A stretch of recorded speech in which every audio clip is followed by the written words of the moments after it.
नमस्कार मित्रांनो, मी अक्षय निकुंभ, संचालक महारुद्रा करिअर अकॅडमी देवळा. आजच्या लेक्चरच्या माध्यमातून आपण पोलीस खात्याच्या विविध शाखांचा अभ्यास करणार आहोत. तर अशाच नवनवीन व्हिडिओसाठी आपल्या चॅनलला सबस्क्राईब करा, फॉलो करा, लाईक करा आणि जास्तीत जास्त लोकांपर्यंत ही लिंक शेअर करा. तर वेळ न दवडता सुरू करूया आपल्या पहिल्या लेक्चरला. बघा आता, राज्य राखीव पोलीस दल, ज्याला आपण SRPF म्हणतो. SRPF या शब्दाचा जो फुल फॉर्म आहे तो आहे state reserve police force. State reserve police force ही CRPFच्या धर्तीवरती आपल्या महाराष्ट्र राज्यामध्ये स्थापन करण्यात आलेली एक संस्था आहे. त्याची जी स्थापना होती ती पुरंदर, पुणे येथे करण्यात आलेली होती. हा प्रश्न महत्वाचा आहे. तिची स्थापना कधी झाली? 6 मार्च 1948. म्हणून 6 मार्च हा दिवस SRPF दिन म्हणून साजरा करतो. प्रश्न येऊन गेलेला आहे याच्यावरती. तर कोणता दिवस आपण SRPF किंवा राज्य राखीव पोलीस दिन म्हणून साजरा करतो? तर 6 मार्च. पुण्याला स्थापना झालेली पुरंदरमध्ये 6 मार्च 1948 ला स्थापना दिन होता. तिचं जे मुख्यालय ते गोरेगाव, मुंबई येथे आहे. आता राज्यामध्ये SRPF चे दोन विभागात म्हणजे थोडक्यात SRPF चे दोन विभाग पडतात. एक पुणे विभाग आणि एक नागपूर विभाग. तसं या 16 विभागांमध्ये एकूण किती गट आहेत SRPF चे? तर 16 गट आहेत. विभागाचे प्रमुखांना काय म्हणतात? विशेष पोलीस महानिरीक्षक. हे विभागाचे जे प्रमुख आहेत ते कोण आहेत? विशेष पोलीस महानिरीक्षक. त्यांना महासमादेशक म्हणतात. हा MP प्रश्न. विभागाच्या प्रमुखाला काय म्हणतात? तर महासमादेशक म्हणतात आणि ते IPS असतात. नागपूर विभागामध्ये 10 तर पुणे विभागामध्ये 9 गट SRPF चे कार्यरत आहेत आणि त्यांच्या प्रमुखाला, आता या गटाच्या प्रमुखाला समादेशक म्हणतात. हा पण प्रश्न येऊन गेलेला आहे. SRPF च्या गटाच्या प्रमुखाला काय म्हणतात? समादेशक म्हणतात. तर विभागाच्या प्रमुखाला महासमादेशक म्हणतात. म्हणजे समादेशक वरती कोणाचं नियंत्रण असतं? महासमादेशकचं नियंत्रण असतं, ज्याला आपण कमांडंट असे सुद्धा म्हणतो. पुणे जिल्ह्यामध्ये सर्वाधिक 4 SRPF गट आहेत. तर प्रश्न कसा विचारला जाऊ शकतो? खालीलपैकी कोणत्या ठिकाणी सर्वाधिक SRPF गट कार्यरत आहेत? तर पुणे जिल्ह्यामध्ये सर्वाधिक 4 SRPF गट आणि प्रशिक्षण केंद्र आहे. प्रशिक्षण केंद्र SRPF ची ट्रेनिंग कुठे दिली जाते? तर नानवीज, दौंड तालुका, पुणे जिल्हा. राज्य राखीव पोलीस दल जो कायदा होता SRPF कायदा 1951 चा आहे. काटोल, नागपूर येथे राज्यातली पहिली महिला SRPF गटाची स्थापना करण्याचा निर्णय घेण्यात आला, जो की 2020 ला घेण्यात आलेला होता. SRPF म्हणजे महिला SRPF गटाची स्थापना करण्याचा निर्णय कधी घेतला? 2020 ला. आणि कुठे घेतला? काटोल, नागपूर येथे घेण्यात आलेला होता. त्यात SRPF चं काम काय आहे? कायदा आणि सुव्यवस्था राखताना राज्य पोलिसांना मदत करणे. म्हणजे आपत्ती व्यवस्थापन, म्हणजे थोडक्यात आपत्ती वगैरे आली तर त्या काळामध्ये पोलिसांना मदत करण्याचं काम हे SRPF म्हणजे स्टेट रिझर्व्ह पोलीस फोर्स करत असते. तसेच नक्षलग्रस्त भागात सुद्धा मोहिमा राबवण्याचं काम हे आपलं SRPF करत असते. SRPF चा हा लोगो, राज्य राखीव पोलीस बल. CRPF च्या धर्तीवरती SRPF स्थापन केलेला आहे. तर कारागृह विभाग हा गृह म्हणजे गृह मंत्रालय अंतर्गत काम करत असतो. त्याचं जे कामकाज आहे, म्हणजे आता कारागृहांची जी रचना बघितली आपण, तर ती ब्रिटिशकालीन व्यवस्था अजून पण कार्यरत आहे. त्याच्यामध्ये आपण कोणत्याही प्रकारे चेंजेस केलेले नाहीयेत. तर मग त्याचं कामकाज सुद्धा 1894 च्या कायद्यानुसारच चालतं. कारागृह विभागाचं, कारागृह पोलिसांच्या कामात इतर विभागाचे पोलीस परवानगीशिवाय हस्तक्षेप करू शकत नाही. म्हणजे थोडक्यात जे कारागृह पोलिसांचे जे काम आहे त्याच्यामध्ये इतर विभागाचे पोलीस तिथे इंटरफेअर करू शकत नाही आणि त्यांना तो तसा अधिकार सुद्धा नाहीये. तर कारागृह विभागाच्या प्रमुखाला काय म्हणतात? हा प्रश्न IMP. किंवा कारागृह विभागाच्या प्रमुखाला काय म्हणतात? अतिरिक्त पोलीस महासंचालक, additional director general of police, ADGP. अतिरिक्त पोलीस महासंचालक. हा प्रश्न VIMP हे लक्षात ठेवा. कारागृह विभागाचं मुख्यालय जे आहे ते पुण्याला आहे आणि त्याचं ब्रीद वाक्य जे आहे सुधारणा आणि पुनर्वसन. हे बघू शकता तिथे सुधारणा आणि पुनर्वसन. महाराष्ट्र कारागृह विभाग आणि ब्रीद वाक्य सुधारणा आणि पुनर्वसन.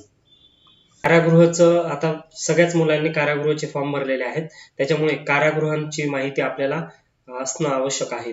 म्हणजे राज्यामध्ये किती मध्यवर्ती तुरुंग आहेत, त्यानंतर जिल्हा तुरुंग किती आहेत, खुले तुरुंग किती आहेत, खुली वसाहत किती आहेत, त्यानंतर महिलांसाठीचं खुले तुरुंग कुठे आहे, याशी सगळी अद्ययावत माहिती आपल्याला याच्या माध्यमातून बघायची आहे. तर बघू, मध्यवर्ती तुरुंग ज्याला आपण सेंट्रल तुरुंग म्हणतो, आपण म्हणतो ना सेंट्रलला टाकण्यात आलेलं आहे त्या कैदीला, तर सेंट्रल जेलला, तर सेंट्रल जेल म्हणजेच मध्यवर्ती तुरुंग 9 आहेत, जे की नाशिकला पण आहे बघा आपलं. जिल्हा तुरुंग किती आहेत 31, खुले तुरुंग किती आहेत 19, खुली वसाहत किती आहे 1, महिलांसाठी खुले तुरुंग किती आहेत 2, उपतुरुंग किती आहेत 172, उपतुरुंग सगळ्यात जास्त आहेत. पुण्यातलं जे येरवडा कारागृह आहे व मुंबईतलं ऑर्थर रोड कारागृह आहे ते खूप प्रसिद्ध आहे. पुण्यातलं येरवडा कारागृह, या येरवडा कारागृहामध्येच गांधीजींना ठेवण्यात आलेलं होतं, ज्याला आपण पुणे करार, येरवडा करार असं सुद्धा म्हणतो ना. पैठण येथे खुल्या कारागृहातील कैद्यांचा उपयोग जायकवाडी धरणाच्या बांधकामावेळी केला होता. पुणे व अकोला येथे महिलांसाठीच, पुण्याला पण हे बघा, पुण्याला आणि खुले तुरुंग आहे. तसेच आटपाडी जिल्हा सांगली, आटपाडी जिल्हा सांगली येथे कैद्यांसाठी खुली वसाहत आहे. त्यानंतर आता पुढची स्लाइड, महाराष्ट्र सुरक्षा बल ज्याला आपण MSF म्हणतो. MSF म्हणजे काय, महाराष्ट्र सिक्युरिटी फोर्स, ज्याचं स्थापना होती ती 2010 ला करण्यात आली. MSFचं जे ब्रीद वाक्य आहे ते आहे सुरक्षा विश्वास. मुख्यालय त्याचं मुंबईला आहे. प्रशिक्षण केंद्र सावंतवाडी. MSFची ट्रेनिंग कुठे दिली जाते तर सावंतवाडी सिंधुदुर्ग जिल्ह्यामध्ये दिली जाते. कार्य काय मग त्याचं, केंद्र आणि राज्य सरकारच्या कार्यालयांची सुरक्षा करणं हे त्याचं कार्य आहे. आणि त्याचा जो कायदा आहे तो महाराष्ट्र राज्य सुरक्षा महामंडळ कायदा 2010 चा आहे आणि त्यानुसार MSF ची स्थापना करण्यात आलेली आहे. इथे आपला लोगो दिलेला आहे, ते एकदा बघू शकता. पुढची स्लाइड, SID म्हणजेच राज्य गुप्तवार्ता विभाग. राज्य गुप्तवार्ता विभागाची जी स्थापना होती ती 1905 करण्यात आली होती आणि तिचं जे मुख्यालय आहे ते मुंबईला आहे. प्रमुख जे असतात ते गुप्तवार्ता आयुक्त असतात. त्याचं कार्य काय असतं की सुरक्षा, कायदा आणि सुव्यवस्था, जातीयवाद, राजकीय धोका या संबंधित माहिती मिळवायची आणि त्याचं विश्लेषण करून संबंधितांना त्या धोक्यापासून वाचवायचं. हे कार्य राज्य गुप्तवार्ता विभागाचं आहे, ज्याला आपण SID म्हणतो, स्टेट इंटेलिजन्स डिपार्टमेंट. महाराष्ट्र राज्य गुप्तवार्ता प्रबोधिनी ज्याला आपण MIA म्हणतो. MIA म्हणजे काय, Maharashtra intelligence agency. Maharashtra intelligence agency ज्याची स्थापना 2009 ला करण्यात आली आणि तिचं मुख्यालय पुण्याला आहे. पुण्याला त्याचं मुख्यालय पुण्याला आहे. कार्य काय असतं यांचं, गुप्तवार्ता संकलनाचे प्रशिक्षण मुंबईत झालेल्या जो आपला 26/11/2008 ला जो हल्ला झाला होता, तर त्या 26/11 हल्ल्यानंतर याची स्थापना करण्यात आली होती आणि पुन्हा गुप्तवार्ता संकलनाचे प्रशिक्षण देणारी देशातली पहिली संस्था आहे ही महाराष्ट्र इंटेलिजन्स एजन्सी. SID ची स्थापना पुण्याला झालेली आहे, 1905 मध्ये झाली होती. त्याचं मुख्यालय मुंबईला आहे. SID चं मुख्यालय मुंबईला. राज्य गुप्तवार्ता विभागाची स्थापना 1905 ला पुण्याला झाली, पण मुख्यालय त्याचं मुंबईला आहे. परंतु महाराष्ट्र राज्य गुप्तवार्ता प्रबोधिनी ज्याला आपण महाराष्ट्र इंटेलिजन्स एजन्सी म्हणतो, MIA, त्या MIA ची स्थापना 2009 ला झाली आणि तिचं मुख्यालय पुण्याला आहे. हे बघा, गुप्तवार्ता विषयक प्रशिक्षण देणाऱ्या देशातली राज्य गुप्तवार्ता प्रबोधिनीची जी स्थापना होती ती 2009 ला पुण्याला करण्यात आलेली होती तिची स्थापना. सर्वाधिक 4 SRPF गट कुठे आणि प्रशिक्षण केंद्र कुठे, पुण्यामध्ये, एवढं लक्षात ठेवा. पुढचा पॉइंट, QRT ज्याला आपण क्विक रिस्पॉन्स टीम म्हणतो, जलद प्रतिक्रिया पथक. 26/11 जो हल्ला झाला होता मुंबईमध्ये, तर ATSच्या निर्देशनाखाली कार्य करणारे QRT 2009 पासून मुंबई आयुक्तालयांच्या नियंत्रणात कार्य करत असते ही संस्था QRT. QRTचे जे जवान आहेत ते आधुनिक हत्यारं वापरणारे आहेत, तसेच शारीरिक आणि मानसिक दृष्ट्या तेवढे ते सक्षम केलेलं आहे त्यांना. दहशतवादी हल्ल्यांना प्रतिकार करण्यासाठी त्यांना प्रशिक्षण दिलं जातं. म्हणजे थोडक्यात आपल्या देशामध्ये किंवा आपल्या राज्यामध्ये जर एखाद्या दहशतवादी कृत्य करण्यासारख्या काही टोळ्या काम करत असतील तर त्यांचा प्रतिकार करण्यासाठी त्यांना एक प्रशिक्षण दिलं जातं. पूर्वी हे पथक मुंबई पुरताच कार्यरत होतं, परंतु म्हणजे आता इतर शहरात सुद्धा हे QRT किंवा क्विक रिस्पॉन्स टीम कार्यरत शाखा आहे ती आहे फोर्स वन. फोर्स ची जी स्थापना होती ती 2010 ला मुंबईला करण्यात आली. 26/11 जो हल्ला झाला तर त्या हल्ल्यानंतर NSGच्या धर्तीवरती 2010 ला फोर्स वन ची स्थापना केली. NSG म्हणजे national security guards. Force one मध्ये सध्या आपले 300 कमांडो आहेत आणि त्यांना इस्रायलच्या विशेष पथकांकडून प्रशिक्षण देण्यात येतं. आता NSG कमांडो प्रमाणे त्यांना आधुनिक हत्यारे दिली जातात. म्हणजे NSG ला जसं प्रशिक्षण दिलं जातं तसंच या फोर्स वन मधल्या कमांडोंना ट्रेनिंग दिलं जातं. फोर्स वन हे महाराष्ट्र पोलीस कमांडो पथक आहे. फोर्स वन ची जी स्थापना होती ती स्थापना करण्याची शिफारस कोणी केली होती तर राम प्रधान समिती.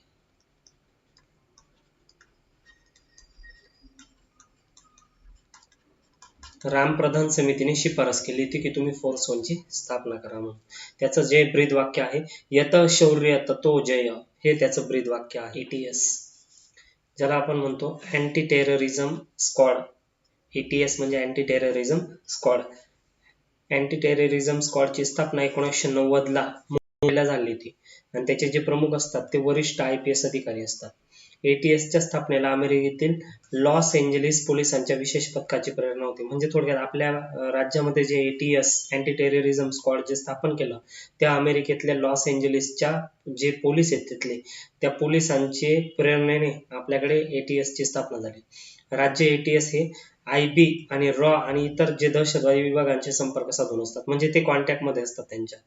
ATS चे जे प्रमुख आहेत म्हणजे अँटी टेररिझम स्क्वॉडचे प्रमुख सदानंद दाते आहेत 2025 पासून.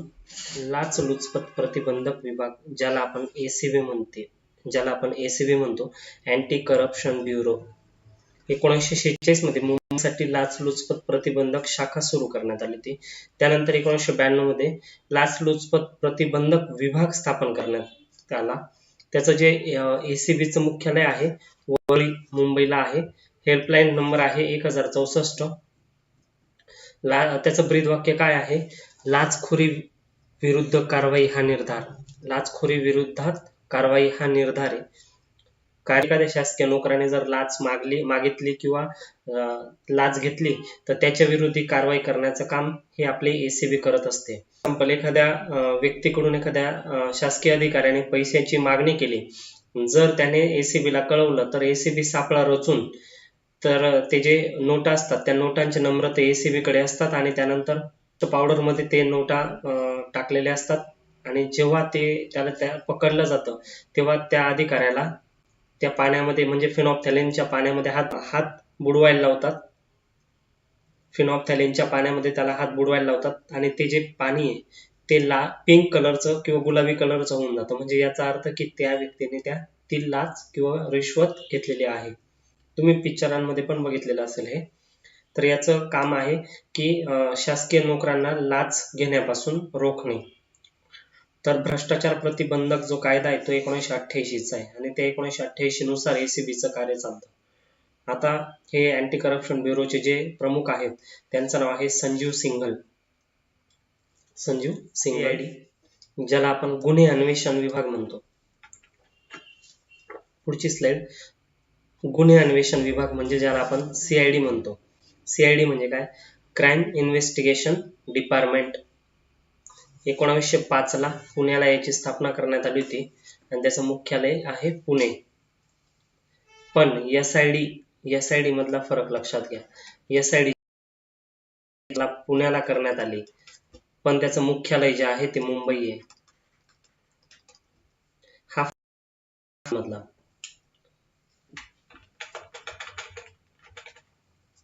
हे बघा, SID आणि CID मधला फरक काय आहे की CID ची जी स्थापना होती ती 1905 ला पुण्याला करण्यात आली आणि तिचं मुख्यालय सुद्धा पुण्याला आहे. परंतु SID चं थोडं उलट होतं. SID ची स्थापना पुण्याला करण्यात आली 1905 ला, परंतु SID चं जे मुख्यालय आहे ते आहे मुंबईला. हा दोघांमधला डिफरन्स लक्षात घ्या. गुन्हे अन्वेषण प्रशिक्षण विद्यालय म्हणजे क्राईम इन्व्हेस्टिगेशनचं जे ट्रेनिंग दिलं जातं ते नाशिक इथे त्याचं काम आहे. किचकट कार्य आहे ते किचकट गुन्ह्यांचा तपास करण्याचं काम हे SID करत असते. C16 police force. C16 Gadchiroli जिल्ह्यातले जे नक्षलवादी कारवाई आहे त्यांच्यावरती प्रतिबंध घालण्यासाठी 60 जणांचा कमांडो पथक तयार करण्यात आला होता, म्हणून त्याचं C16 हे असं नाव देण्यात आलेलं होतं. 1990 ला त्याची स्थापना करण्यात आली होती आणि त्याचं जे ब्रीद वाक्य आहे ते महत्वाचं आहे. वीर भोग्य वसुंधरा म्हणजे काय, बहादूर जगावर राज्य करतात. त्याचं जे कार्यक्षेत्र आहे हे लक्षात ठेवा. ब्रीद वाक्य मोस्टली या शाखांचे ब्रीद वाक्य त्यांची स्थापना हे लक्षात ठेवा. C16 चं जे कार्यक्षेत्र आहे ते गडचिरोली म्हणजे नक्षलवादी एरिया आहे, त्यामुळे हे C16 हे नक्षलवादाविरुद्धच कार्य करण्याचं काम हे करत असतात. C60 म्हणजे कमांडो 60 ज्याची संख्या आता वाढली आहे, मात्र ज्यावेळेस त्याची स्थापना करण्यात आली होती त्यावेळेस 1990 ला, तर त्यावेळेस 60 जणांचा त्याच्यात समावेश होता, म्हणून त्याचं नाव C60 करण्यात आलेलं होतं, कमांडो 60. परंतु आता त्याचे जे कमांडो आहे त्यांची संख्या वाढवलेली असताना सुद्धा त्याचं नाव अजून जैसे ते आहे म्हणजे C16च ठेवलेलं आहे किंवा चेंज केलेलं नाही त्याच्यात. या पथकामध्ये स्थानिक पोलिसांना प्राधान्य दिलं जातं, कारण तेथील लोक त्या म्हणजे थोडक्यात आता गडचिरोली जिल्ह्यातल्या भागातले लोक आहेत ते जे भाषा बोलतात, त्यांचं कल्चर काय आहे, ते परस्परांशी कोणत्या पद्धतीने संपर्क किंवा संवाद साधतात, त्यामुळे त्यांना स्थानिक लोकांनाच याच्यामध्ये मोस्टली काय केलं जातं, प्रिफरन्स दिला जातो. नक्षलवाद्यांच्या समर्पणात ती महत्वाची भूमिका पार पडतात, कारण ते साहजिक आहे, त्यांची जी भाषा त्यांचं कल्चर हे सगळं एक आहे, त्यामुळे तिथल्या स्थानिक लोकांना याच्यात वाव दिला जातो किंवा महत्वाची भूमिका पार पडतात. आपण बघितलं त्यांना क्रॅक कमांडो असं सुद्धा म्हटलं जातं. जे C16 आहे C60 त्यालाच क्रॅक कमांडो असं सुद्धा म्हणतात. ऑपरेशन ग्रीन हंट नक्षलवाद्यांच्या बिमोड संदर्भात आहे. ऑपरेशन ग्रीन हंट कशाशी संबंधित आहे, नक्षलवादाच्या बिमोड करण्याच्या संदर्भात आहे. Operation green Hunt. Grey hounds पथक नक्षलवादाविरोधी कार्य करते, त्याची स्थापना आंध्र प्रदेश राज्याने केली होती. असा प्रश्न कसा विचारला जाऊ शकतो, ग्रे हाउंड्स डॅश डॅश कार्य करते, तर ग्रे हाउंड्स कशा संदर्भात कार्य करते, तर नक्षलवादाविरोधात कार्य करते आणि त्याची जी स्थापना होती ती आंध्र प्रदेशने केली होती. ग्रे हाउंड्सची स्थापना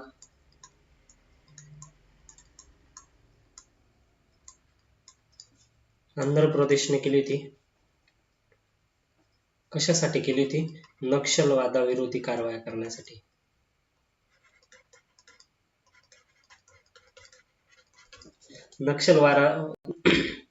नक्षलवादाच्या विरोधात कार्य करण्यासाठी आंध्र प्रदेशने ग्रे हाउंड्स नावाची शाखा सुरू केली होती किंवा पथक सुरू केलं होतं. पुढचं जे आपली स्लाइड आहे ते आहे राष्ट्रीय पोलीस अकॅडमी, ज्याला आपण NPA नॅशनल पोलीस अकॅडमी असं सुद्धा म्हणतो, ज्याची स्थापना 1948 ला झाली होती, माउंट आबू राजस्थान मध्ये झाली होती.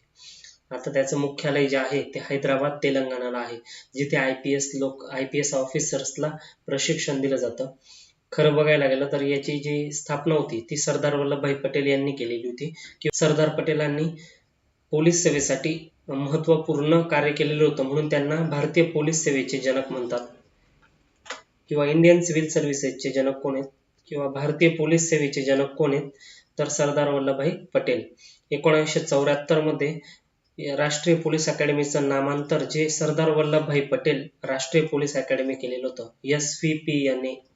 जसं लबासना आहे जिथे IAS ऑफिसर्सला ट्रेनिंग दिली जाते मसुरी उत्तराखंड मध्ये, तसंच NPA किंवा आपण ज्याला म्हणतो सरदार वल्लभभाई पटेल राष्ट्रीय पोलीस अकॅडमी हैदराबाद तेलंगणा येथे IPS ला ट्रेनिंग दिलं जातं. 1975 साली माउंट आबू वरून हैदराबाद इथं ट्रेनिंग सेंटर हलवण्यात आलेलं होतं. जशी NPA बघितली तसं आपण आता महाराष्ट्र पोलीस अकॅडमीची 1906 ला पुण्याला झाली, पण त्याचं जे मुख्यालय आहे ते नाशिकला आहे.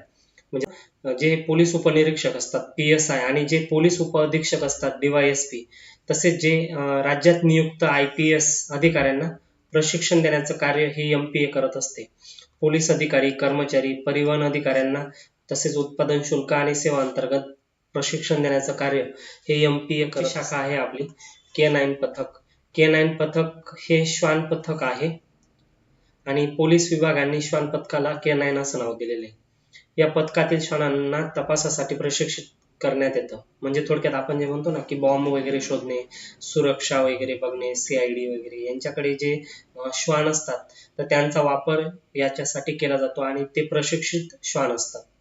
2021 मध्ये महाराष्ट्रातलं पहिलं श्वान प्रशिक्षण केंद्र बारामती पुणे येथे सुरू करण्यात आलं. 2021 मध्ये महाराष्ट्रातलं पहिलं श्वान प्रशिक्षण केंद्र कुठे स्थापन करण्यात आलं तर बारामती पुण्याला करण्यात आलं.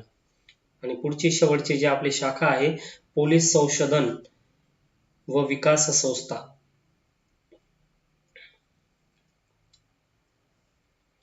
पोलीस खात्याविषयी विविध प्रकारचे संशोधन करणं आणि पोलीस खात्याचा विकास करण्याचं काम पोलीस संशोधन आणि विकास संस्था करत असते. याची स्थापना 1970 ला दिल्लीला झालेली होती. अशा पद्धतीने आपण जे महत्त्वाचे पोलीस खात्याच्या जे विविध शाखा आहेत त्यांचा अभ्यास आपण आजच्या लेक्चर मधून केलेला आहे. तर अशाच नवनवीन लेक्चरसाठी आपल्या चॅनलला सबस्क्राईब करा. ती जी बेल आयकॉन आहे ती काळी करून ठेवा, जेणेकरून नवनवीन व्हिडिओ येतील त्याचं नोटिफिकेशन तुम्हाला येईल. आणि नक्कीच आपल्या सिरीजचा तुम्हाला येणाऱ्या पोलीस भरतीमध्ये 100% फायदा होईल. तर महारुद्रा करिअर अकॅडमीच्या ऑफलाईन बॅचला ॲडमिशन घ्यायचं असेल तर हा आपला कॉन्टॅक्ट नंबर दिलेला आहे. ह्या कॉन्टॅक्ट नंबरवरती कॉल करून तुम्ही बॅचबद्दल माहिती घेऊ शकता. हा आपला इन्स्टा ID दिलेला आहे आणि हा आपला टेलिग्राम ID आहे. टेलिग्राम ID जॉईन करून तुम्ही नवनवीन जे नोट्स आहेत त्या नोट्स इथून प्राप्त करू शकता. आणि हा आपला पत्ता दिलेला आहे देवळा ॲग्रो मॉल जवळ, सटाणा रोड, देवळा, नाशिक. तर उद्या नवीन व्हिडिओ घेऊन येत आहोत. तोपर्यंत जय हिंद, जय महाराष्ट्र.